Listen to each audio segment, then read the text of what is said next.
सरकार द्वारा डाक विभाग की बचत योजनाओं को प्राइवेट बैंक को दिए जाने के विरोध में नेशनल फेडरेशन ऑफ पोस्टल ने दिन की हड़ताल का ऐलान किया है।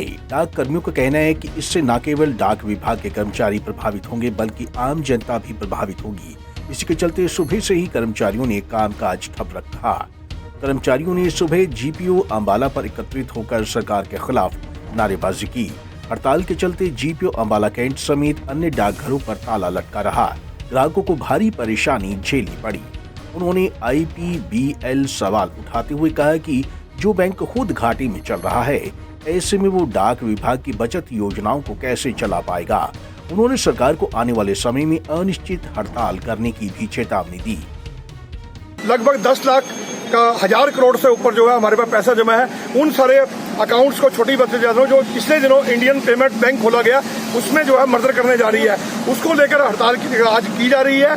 1 दिन की हड़ताल है और हमने सरकार को कहा न केवल इससे जो कर्मचारी प्रभावित होंगे बल्कि जो आम जनता है, क्योंकि आज आप सभी जानते हो जितनी भी हमारे लोग हैं वो ब्याज के जो उनको जमा कराते हैं उससे ब्याज मिलता है, उससे जो है अपना जीवन यापन करते हैं। और जो आईपीबीपी है, जब ये 2018 में शुरू हुआ, ये अपने अकाउंट होल्डर को 4% की ब्याज दर देता था। आज जो घट के 2% और 2.25% रह गई है। तो हमारा यही कहना है, जब वो अपनी स्कीम्स पे ब्याज दर नहीं दे पा रहा तो जो डाक विभाग अपनी बचत योजनाओं पे इंटरेस्ट दे रहा है, क्या वो सर्वाइव कर पाएगा। और सेकेंडली उसका जो 3 साल हुए हैं उसे गठित हुए को 2021 की जो बैलेंस शीट है उसके मुताबिक जो है 821 करोड़ रुपए घाटे में है। और जितने भी देश भर में पीएसयू बने हुए हैं वो हमेशा पैसा जो कमा के मुनाफा जो होता है उससे उसको सरकार को देते हैं डिविडेंड के रूप में, और सरकार जो है उससे जो विकास की योजनाएं शुरू करती है। जब ऑलरेडी जो है सरकार द्वारा गठित ये बैंक घाटे में है तो वो कैसे सर्वाइव करेगा और कैसे वो सरकार के हित में होगा और कैसे जो है वो आम नागरिकों के हित में होगा। रणनीति क्या होगी? आज यदि सरकार अपने डिसीजन पे वापस नहीं आती तो आने वाले समय में हमारे जो सेंट्रल हेडक्वार्टर है वो इसको रिव्यू करेगा। हो सकता है आने वाले समय में अनिश्चित हड़ताल का भी एक निर्णय लिया जाएगा।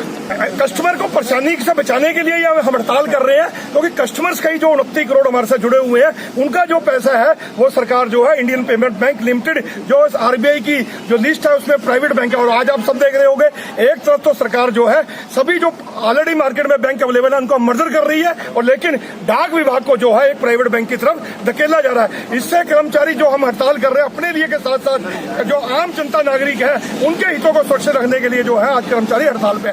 जहां तक कल रक्षाबंधन का त्योहार है, इसलिए कल 9 तारीख को छुट्टी होते हुए हमारे डाक विभाग खोलेगा और हमारे जितने भी डाक कर्मी थे उन सबने जो है घर घर जाकर डाक बांटी, ताकि जो है रक्षाबंधन की जो राखी आई थी उससे जो है आम जनता प्रभावित ना हो। सर, अभी आज जैसा आपको पता ही है कि इंडिया पोस्ट पेमेंट बैंक में हम मर्ज कर रहे हैं, तो वो कुछ गलत है सर, क्योंकि ऑलरेडी जो चीज़ है एक डूबती किश्ती में हमारे को भी सवार करवा रहे हैं, हमारे स्कीम्स को भी सर।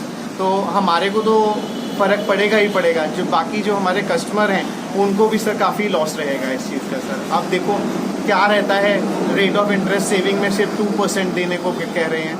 आगे सर एफडीज में भी मे बी सर ये लिंक होगा, क्या होता है गॉड नो सर क्या रहता है। बट ये जो भी सरकार की नीति है प्राइवेटाइजेशन करना, एक अच्छे खासे डिपार्टमेंट को चलते हुए को सर बैरिकेड करना किसी चीज़ को रोकते हुए, तो वो गलत है।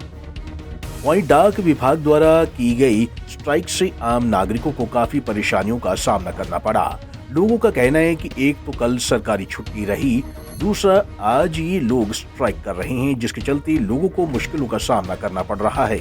वहीं जीपीओ में 100 झंडे लेने आए व्यक्ति ने मीडिया से बात करते डाक विभाग कर्मचारियों की स्ट्राइक को नाजायज बताया। सर, मैं कल भी आया था यहाँ पे, एक्चुअली मेरे को झंडे लेने हैं। मैंने सोचा था कि अपने आस पड़ोस में लगभग 100 झंडे जनता को दूं ताकि सभी लोग अपने घर के ऊपर झंडा लगाएं। तो कल भी मैं इसी तरीके से वापस गया कि कल छुट्टी है। आज सुबह पहले आया, फिर मैंने कहा चलो शायद लेट खुलेगा, अब दोबारा आया हूँ तो फिर आज इन्होंने स्ट्राइक कर दी। कल त्यौहार का दिन है, सरकार तो चाहती है कि घर घर झंडा लगाएं, और उन्होंने बोला कि हमारे पोस्ट ऑफिस से आपको झंडे उपलब्ध करवाए जाएंगे। लेकिन पोस्ट ऑफिस में अगर इसी तरीके से स्ट्राइक रहेगी तो सरकार का कोई भी प्रपोजल कैसे पास हो सकता है। जनता की तो इच्छा है देश के साथ जुड़ने की, लेकिन ये इस समय पर स्ट्राइक करना ये मेरे ख्याल से तो ठीक है नहीं। सर, लोगों को राखियाँ करवानी है, फिर वो प्राइवेट कोरियर वालों के पास जाएंगे और कोरियर वाले उनसे 500-500 रुपये चार्ज करेंगे। परेशानी तो लोगों को होनी है। अगर सरकार जनता के साथ है, कम से कम त्योहारों के दिनों पे तो स्ट्राइक नहीं होनी चाहिए।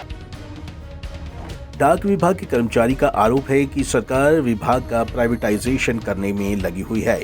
अच्छे खासे चलते डिपार्टमेंट को प्राइवेट करना उचित नहीं है। इसी के चलते आज उन्होंने हड़ताल कर सरकार से उनकी मांगे पूरी करने की मांग की है। बहरहाल अब देखना ये होगा कि आज की हड़ताल के बाद सरकार इनकी मांगों को कब तक पूरा करती है। पंजाब केसरी टीवी के लिए अम्बाला से कृष्ण बाली की रिपोर्ट।